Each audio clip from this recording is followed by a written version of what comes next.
శ్రావణ పూర్ణిమ అనేసరికి మనకు చాలా పండుగల ఒక సమన్వయంగా చెప్తుంటారు. ముఖ్యంగా ఏంటంటే రాఖీ పండుగ. అన్నా తమ్ముళ్ళు, అక్క చెల్లెళ్ళు అని. ఇంతకీ ఈ రక్ష ఎవరు ఎవరికి కట్టాలి? ఇప్పుడు రక్షాబంధనమే ఇందులో ప్రధానమైన విధి. అంతేగాని ఎవరో ఎవరికి కట్టాలని లేదు. తాను కట్టుకున్నా సరే, మరొక శ్రేయోభిలాష్ కట్టినా సరిపోతుంది. పెద్దవాళ్ళు, అలాగే వేదవేత్తలో, ఒక ఋత్విజులో ఎవరో ఒకటి కట్టినా సరిపోతుందమ్మా. ఇది రక్షాబంధనమే ప్రధానమని చెప్పారు. ఇది ఉత్తరాది సంప్రదాయాల్లో సోదరుని క్షేమాన్ని చూసి కట్టడం అనేటువంటిది మంచి సంప్రదాయం. అది మనం స్వీకరించాం. కానీ రక్షాబంధనం అనేది చాలా విశేషం, ప్రత్యేకంగా కనబడుతుంది. పైగా పవిత్రోత్సవాలు కూడా ఈ రోజునే చేస్తారు భగవదాలయాల్లో.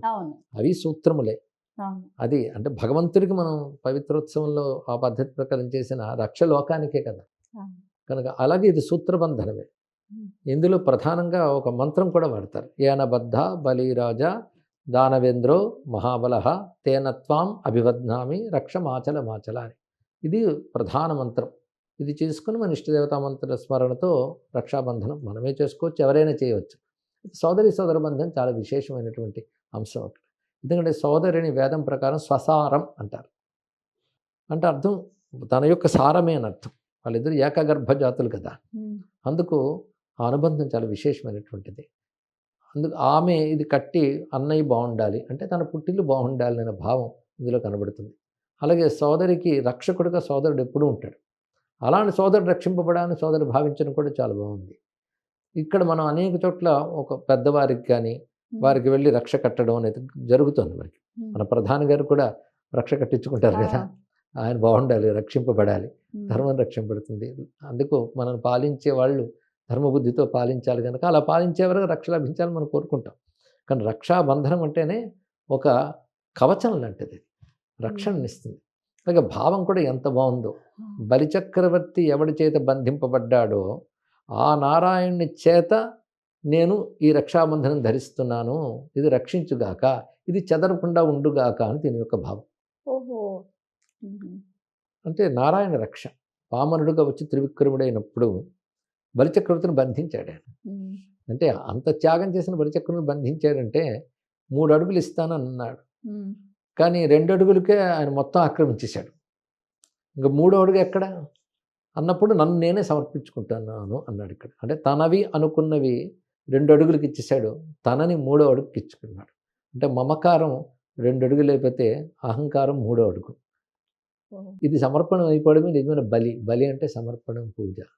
కానీ బలి ఒక భక్తుడి పేరు కాదు, భక్తికి పేరు. కథలు ఆ భక్తి చేత భగవంతుడు కట్టడం అనేది అంత మంచి మాట. అంటే వీడు నావాడు అని చెప్పడం, భగవంతుడి వాడైపోయాడు. అదొక రక్ష. అందుకే ఆ తర్వాత మళ్ళీ మన్వంతరంలో నువ్వు ఇంద్రుడు అవుతావు, అంతవరకు నువ్వు నీ లోకమైన రసాతలంలో ఉండు, నీకు నేను కాపలాగా ఉంటానన్నాడు విష్ణువు. అంటే సమర్పణ చేసిన బలిచక్రవర్తికి తనను తానే ఇచ్చుకున్నాడు నారాయణుడు దయతో. అంత గొప్ప భావం ఇందులో ఉంది. అది నారాయణ రక్ష అనేది ఇందులో కనబడుతుంటుంది. ఆ నారాయణనే మనం ఇందులో హయగ్రీవుడిగా ఆరాధిస్తున్నాం. ఇప్పుడు వామన త్రివిక్రముడిగా కూడా భావన చేసుకున్నాం. చాలా అద్భుతంగా వర్ణించారు. గురుగారు, గాయత్రీ దేవి అనేది చాలా విశిష్టమైనది. గాయత్రి మంత్రం 24 అక్షరాలు, ఒక్కొక్క అక్షరం కూడా అపూర్వమైన అంతరార్థం కలిగి ఉంది. అసలు గాయత్రి విశిష్టత మీ మాటల్లో.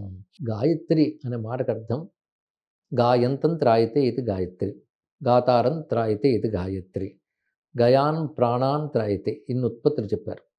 ఆ వ్యుత్పత్తుల ప్రకారంగా మనం చూస్తే ప్రాణములను రక్షించినది అని అర్థం. అంటే ప్రాణరక్షణ శక్తి గాయత్రి. ఇది ప్రధానంగా భగవంతుడే రక్షణ స్వరూపం. మనకు అది సూర్యమండలం నుంచి లభిస్తుంది.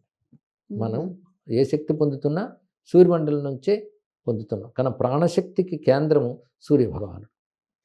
అందులోంచి వచ్చే శక్తి చిచ్చక్తి ఇత్యాదులు చెప్పబడుతుంది. అది సాక్షాత్ భగవత్ స్వరూపం. అందుకు మనం ఆ సూర్యమండలాంతర్గతమైన భగవత్ శక్తిని ఉపాసిస్తున్నాం. అదే గాయత్రి అని అర్థం. అది గాతారం త్రాయితే అంటే ఎవడు ఉపాసన జపం చేస్తున్నాడో వాడిని రక్షిస్తోంది అని ప్రధానమైన ఒక అర్థం. ప్రాణరక్షణ శక్తి అని అర్థం. 2 విధాలుగా చెప్పబడుతుంది. అయితే గాయత్రి అంటే లోకంలో చాలా ప్రసిద్ధిగా గాయత్రి మంత్రం చెప్తూ ఉంటారు. కానీ గాయత్రి అనే మాటకు అర్థం ఇప్పుడు మనం చెప్పుకున్నాం, ప్రాణాన్ని రక్షించే భగవత్ శక్తి. అది ఫలానా మంత్రమే గాయత్రిని కాదు, వేదమే గాయత్రి. ఇవాళ వేద దివసం కనుక ఆ, గాయత్రి జపపరాయణులైన వారు ఉపనయన సంస్కారం ద్వారా మళ్ళీ దానికి పునరంకితమై ఇంతవరకు చేసిన దాంట్లో లోపాలు ఏవైనా ఉంటే వాటిని ప్రాయశ్చిత్తాది విధులతో తొలగించుకొని యజ్ఞోపధారణతో మళ్ళీ పవిత్రులై వాడి సాధనలోకి వెళుతున్నారు. ఇక్కడ తెలుసుకోవాల్సింది గాయత్రి అంటే మనం అనుకునే 24 అక్షరాల మంత్రం మాత్రమే కాదు. ఓహో. గాయత్రి అంటే భగవత్ శక్తి, అది విశేషం.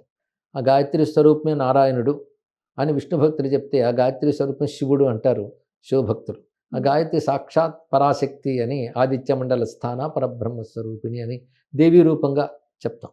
ఇలా ఇన్ని చెప్పినా ఎవరు విష్ణువుగా, శివునిగా, దేవిగా ఇన్ని రూపములుగా వ్యక్తమై ఉన్నారో ఆ పరమాత్మ స్వరూపమే గాయత్రి. గాయత్రి ఫలానా దేవతది అని లేదు, సర్వదేవతాత్మకమైనటువంటి భగవత్ స్వరూపం అనే భావం. అయితే ఇందులో వేద అనుసారంగా ఉపనయన సంస్కారం పొందినవారు వేద సంబంధమైన గాయత్రి చేస్తారు. గాయత్రి సాధారణ 24 అక్షరాలు ఉన్నది ఎక్కువ ప్రసిద్ధిగా ఉంటుంది, కానీ వేదం ప్రకారం 32 అక్షరాల గాయత్రి ఉంది. 32? 4వ పాదం ఉంది. ఇప్పుడు సాధారణ 3 పాదాల గాయత్రి త్రిపద గాయత్రి సంస్కారంతో చేస్తారు. చతుష్పాద గాయత్రి ఉంది, అంటే 4వ పాదం కూడా ఉంటుంది. దాని ప్రకారం దీక్ష తీసుకున్న వాళ్ళు అది చేస్తారు, కానీ అది సర్వసాధారణ దీక్ష కాదు, త్రిపద గాయత్రివే. దీనివల్ల వేదాధ్యయనానికి అర్హత ఏర్పడుతుంది వేదాధ్యయనం చేసేవాళ్ళు. కానీ వైదిక సంప్రదాయాన్ని అనుసరించి చేసే గాయత్రి అది. కానీ ఆ సంస్కారములు, ఆ ఆరాధన, ఆ పద్ధతులు లేని వాళ్ళకి గాయత్రి ఏది అంటే వేదము చెప్పిన ఏ దేవతా నామం మనం పలుకుతామో ఆ దేవతా నామమే గాయత్రి. ఇప్పుడు రామచంద్రమూర్తి ఉన్నాడు, రాముడు గాయత్రి స్వరూపుడే. రామాయణం గాయత్రి రహస్యం. విశ్వామిత్రుడు వచ్చి రామ పరమాత్మని తనతో పాటు తీసుకువెళ్ళడంలోనే గాయత్రి మత దృష్టి అయిన విశ్వామిత్రుడే రామచంద్రమూర్తిని తనతో తీసుకువెళ్ళాడు కదా.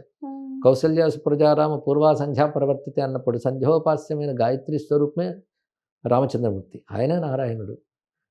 కనుక రామనామం కానీ, కృష్ణనామం కానీ, శివనామం కానీ, భగవన్నామములు ఏవైనా గాయత్రి. అంతేగాని 24 అక్షరాలు మాత్రమే గాయత్రి కాదు. వేదము చెప్పిన దేవతలందరూ గాయత్రి స్వరూపులే కనుక ఆ వైదికమైన దేవతలను ఆరాధించే వాళ్ళందరూ గాయత్రి ఉపాసకులు. వేదం నుంచి వచ్చిన 24 అక్షరాల గాయత్రి ఆ ఉపనయన సంస్కారం ద్వారా ఉపదేశం పొందిన వారు మాత్రమే చేస్తారు. తదితరులకి గాయత్రి వారి వారి ఇష్టదేవత వారి గాయత్రి స్వరూపం. అందుకే ప్రతి దేవతకి గాయత్రి మంత్రం ఉంది. నేను ఇప్పుడు అదే అడగబోతున్నాను. ప్రతి గణపతి గాయత్రి, నారాయణ విష్ణు గాయత్రి ఉంది, నారాయణ విద్మహే వాసుదేవాయ. అలాగే ప్రతి దేవతకి, అంటే వైదికమైన దేవతలకు ఉంటుంది.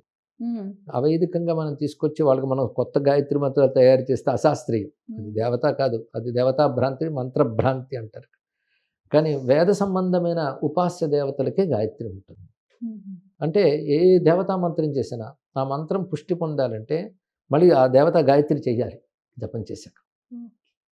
అంటే అర్థం ఏంటి? సర్వదేవతలు గాయత్రి స్వరూపులే. అంటే ఒక సూర్యమండలం కిరణాలు భావిస్తే కిరణమంతా సూర్యుడేగా.